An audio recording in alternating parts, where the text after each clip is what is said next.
సంఘము అంటే ఎలా ఉంటుందో చెప్పనా? ఒక సేను. సంఘం అంటే ఏంటి చెప్పండి? పొలం, సేను.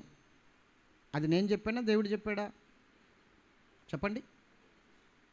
కొరింథీ పత్రికలో 1 కొరింథీ 3:9 కావాలి. ఒక మాట చదవండి. 9 అనుకుంటా, చదువు నాన్న. 3:9 చదువు. మేము దేవుని జత పనివారమై ఉన్నాం అని పౌలు గారు చెప్తున్నారు. మేము దేవుని జత పనివారం అంటే మేము దేవుని పని చేసే వాళ్ళమై ఉన్నాము. మీరు దేవుని వ్యవసాయమును. చాలు, దేవుని వ్యవసాయమై ఉన్నారు. స్తోత్రం చెప్పాలి. అక్కడ గృహం అని కూడా ఉంటుంది. అంటే ఇప్పుడు మీరు ఏమై ఉన్నారు? దేవుని వ్యవసాయమై ఉన్నారు. అంటే మీరేంటి ఇప్పుడు? పొలము, అవునా? ద్రాక్ష తోట అనుకోండి, లేకపోతే వరి పంట అనుకోండి, లేకపోతే గోధుమ చేలు అనుకోండి. ఒక తోట, లేదంటే ఒక సేను.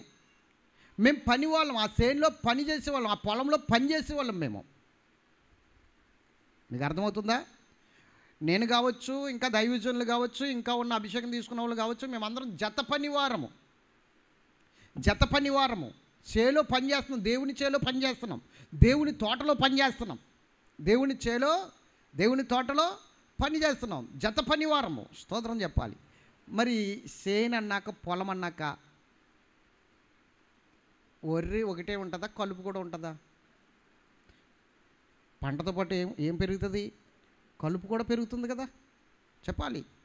కలుపు కూడా పెరుగుతుంది. అందుకని నేను అంటాను, కలుపు పెరుగుతుంది, సేను పెరుగుతుంది. ఇప్పుడు నువ్వు సహవాసం ఎవరితో చేయాలి? కలుపుతో కాదు.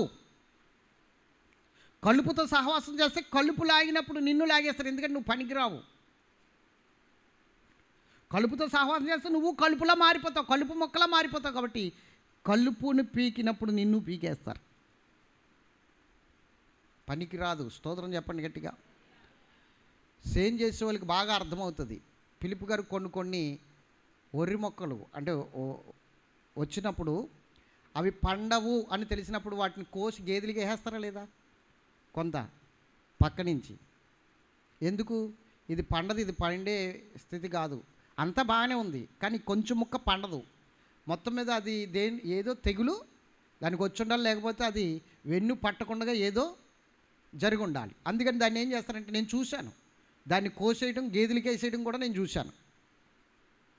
ఎందుకని? కలుపుతో సహవాసం చేసింది, ఫలింపులోకి రాదు. దాన్ని కోసేసి గేదెలకి వేయవలసిందే. పనికి రాదు, అది ఫలించడానికి పనికిరాదు, వెన్నెయ్యడానికి పనికిరాదు. పొల్లే అది, చెప్పండి, పొల్లే, వెన్నెయ్యదు. అందుకని దాన్ని ఏం చేస్తారంటే తీసేస్తారు. యేసుప్రభు కూడా ఉపమానం చెప్పాడు, ఫలించే తీగ మరి ఎక్కువగా ఫలించడం కొరకు పనికిరాని తీగలను తీసి పారేస్తామన్నాడు యోహాను సువార్త 15వ అధ్యాయంలో. మీరు ఇంటికి వెళ్ళిన తర్వాత చదువుకోండి. ఫలించే తీగ మరి ఎక్కువగా ఫలించడం కొరకు పనికిరాని తీగలను ఏం చేస్తాడు? ఆయన తీసేస్తాడు. మీరు వ్యవసాయం కాబట్టి మీ సహవాసం కలుపుతో ఉండకూడదు. కలుపు ఉంటుంది, ఖచ్చితంగా కలుపు ఉంటుంది. ఆ కలుపు ఎలాంటిదంటే ఫలించడానికి ఇష్టపడదు. ఫలించే దాని బలమును ఆ ఎరువు లాగేసుకుంటుంది, ఆ మందు బలం లాగేసుకుంటుంది, ఈ దుబ్బి బలం లాగేసుకుంటుంది. కలుపు దానికి బలం లేకుండా చేస్తుంది. అర్థమవుతుందా? అందుకని యేసుప్రభు ఏమన్నాడు? ఫలించే తీగ మరి ఎక్కువగా ఫలించాలని అన్నాడు అక్కడ. అవునా? అంటే ఫలించే తీగ మరి ఎక్కువగా ఫలించాలంటే ఏముండాలి? పనికిరాని తీగ ఉండకూడదు. పనికిరాని తీగ ఉండడం వల్ల ఏంటంటే ఇది ఫలించదు, దాన్ని తీసేస్తాడు. ఎప్పుడొకప్పుడు తీసేస్తాడు.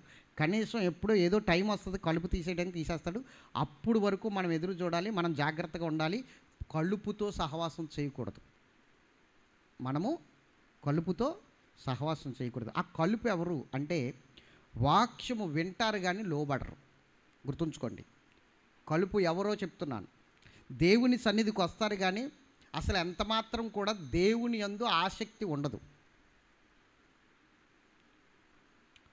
దేవుని సన్నిధికి వస్తారు కానీ దేవుని యందు ఆసక్తి ఉండదు.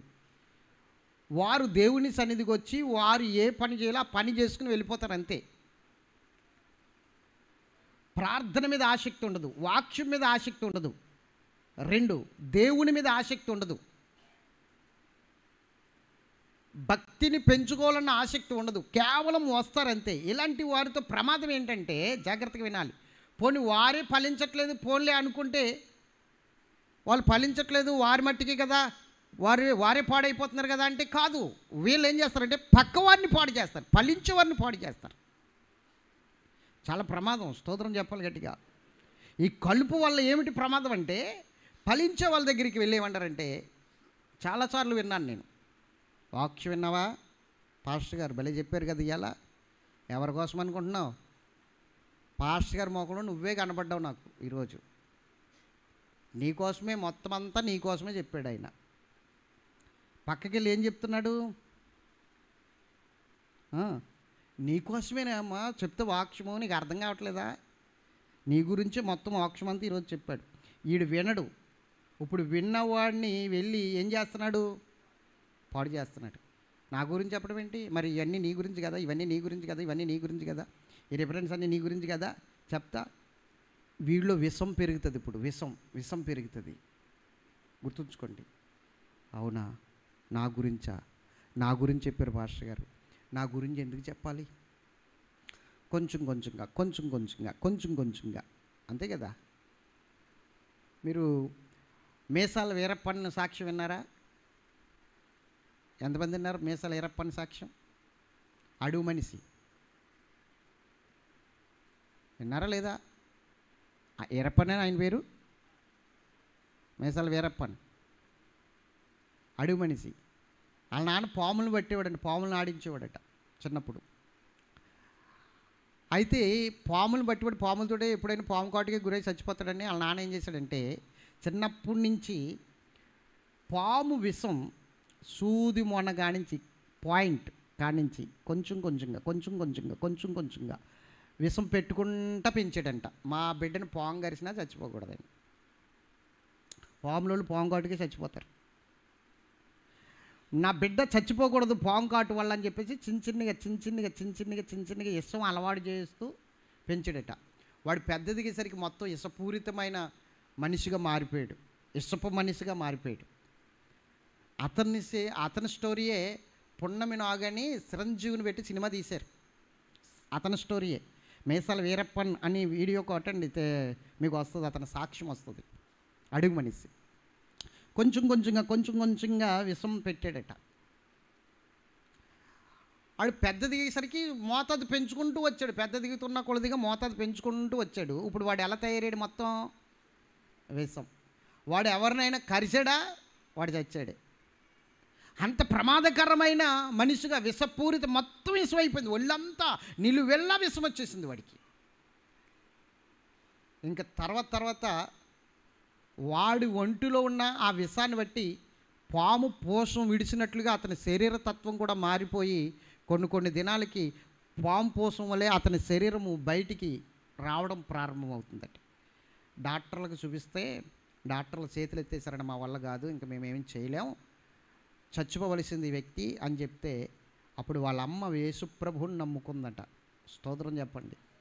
ప్రభు పాదాల దగ్గర పాడేసిందంట, నా బిడ్డని బ్రతికించు ప్రభు, బ్రతికితే నీ సేవ చేస్తాడు ప్రభు, నీ సాక్షిగా ఉంటాడు ప్రభు అని. కోయిలోళ్ళు కదా వాళ్ళు, అడుగు మనుషులు కదా, వాళ్ళకు ఒక దేవత ఉంటుంది. ఆ కట్టుబాట్లు వేరేగా ఉంటాయి వాళ్ళవి. ఈమె యేసుబాబుని నమ్ముకుందని చెప్పేసి తల్లిని ఏం చేశారో తెలుసా? చెట్టుకి కట్టేసి కొట్టేసేవారు అంటండి.